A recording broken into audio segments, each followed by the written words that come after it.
this. With that said, first of all, thank you very much for the invitation from Federal Combustibles, ICA.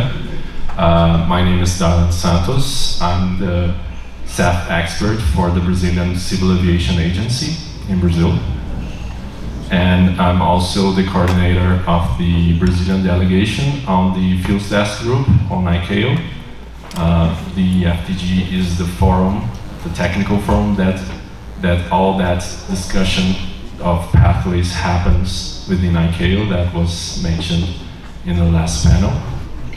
And I'm gonna try here to explain to you a little of what we've been doing in Brazil.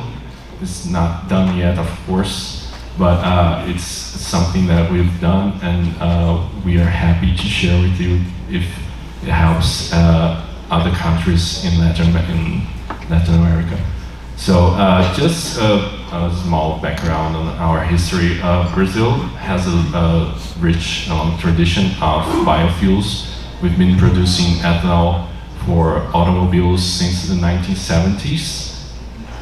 And we've been producing biodiesel since the beginning of the early 2000s. And we have a blending mandate for ethanol in Brazil and for biodiesel. And in ethanol, in our cars, we can use up to 100% ethanol. And we are known for our model as a model for sustainability in agriculture. So, and that brings us on how that translates into our energy and electricity matrix. We have our electricity matrix is one of the cleanest in the world. We have more than 84% of our electricity matrix as with sustainable sources, and our energy matrix more than 40%, more than 44% is from renewable sources. And with that, we have in Brazil almost 3 times the percentage of our matrix is almost 3 times more renewable than the average of the rest of the world. But how can we translate that into a public policy? And since we began talking about SAF in around 2021, when almost every country started discussing their public policies in the US, the UK, and in Europe. And we came with a government-wide effort to condensate all that knowledge, to talk with everyone, to have, because we have many synergies within our transport models, and we aim to reduce the carbon intensity of even more of our matrix. So we gathered, I can say almost everyone in the government in Brazil. We had agencies, we had national banks, we had public companies, we had the ministries. And in April 2021, there was a technical committee that was formed, led by the Ministry of Mines and Energy. And it was called the Field of the Future. And there we had several subcommittees, each one of them related to a specific modal. So we had diesel, we had carbon capture storage, we had maritime fuels, we had a comprehensive one that was research and development and innovation. And I'm gonna talk specifically here about the aviation fuels one. And when we gathered all of us together, we had a decision to make. We had 2 scenarios. We could do nothing regarding SAF and just buy SAF from someone else and buy carbon credits, or we could do something within our country and foster the production of SAF internally. It has, of course, high investment, high capex, but also there should be a high return on that investment, not only financial, but also social, and of course, environmental ones. And we decided to go with the second scenario, and we had a few alternatives. How can we foster that? And we thought we could have, if we could have something like the US have, that, but we don't have the budget to give funding for the producers directly like the US does on IRA. We could do something like Europe that is doing, and like we've done with ethanol and biodiesel, which is a blending mandate. But the problem with the blending mandate in Brazil, which has a huge country, is how can we supply SAF everywhere with an industry that's beginning now? We would not have SAF to distribute everywhere. So we came up with a third idea, which would be an emissions reduction mandate. With that, we would not have this logistic problem, because we could concentrate the supply of SAF near the production or near the consumption. I say almost half of the movement in Brazil happens in São Paulo. So we can concentrate that supply of SAF there and avoid having to move SAF everywhere else, and diminish the sustainability of the fuel. So we had a first round of public consultations. We spent almost 6 months having meetings with several stakeholders, and we tried to gather everyone, and I mean everyone that was interested in the subject, the academia,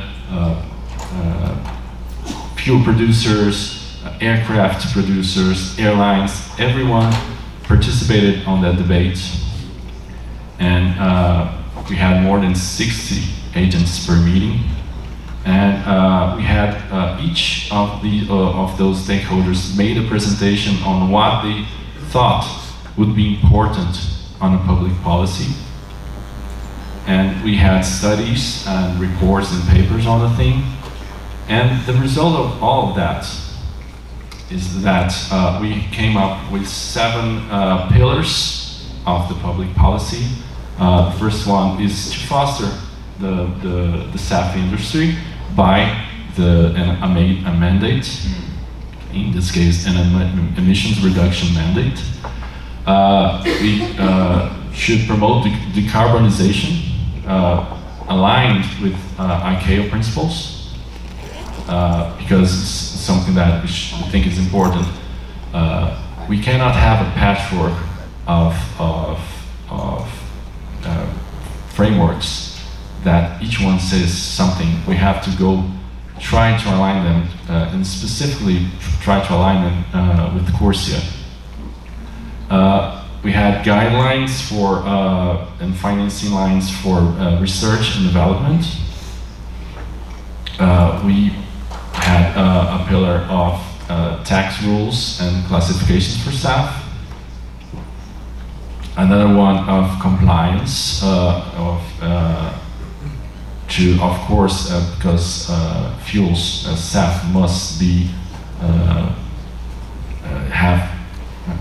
it must comply with international standards, so it's something that's dear for us.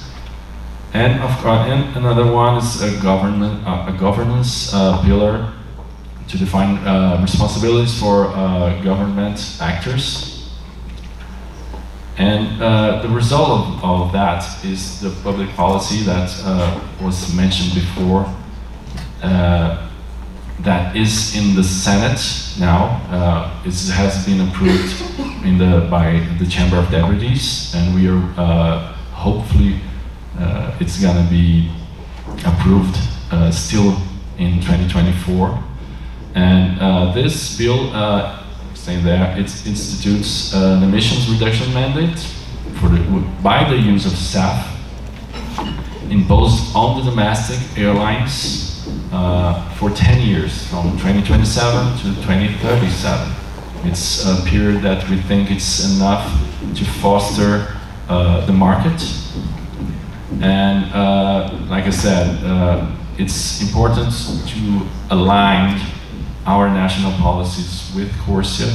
It's not that we're just copying and pasting CORSIA rules within our framework, but it's important to have some kind of alignment between them. Another point that we think is very important is that the public policy, in our case, it is technology neutral. So we accept any kind of SAF. The importance, what matters for us is for it to reduce emissions. If it's 10%, 20%, if it's 100%, 150%, it doesn't matter. For us, what matters is its efficiency. And something that we think is also important is have market-based measures for the market to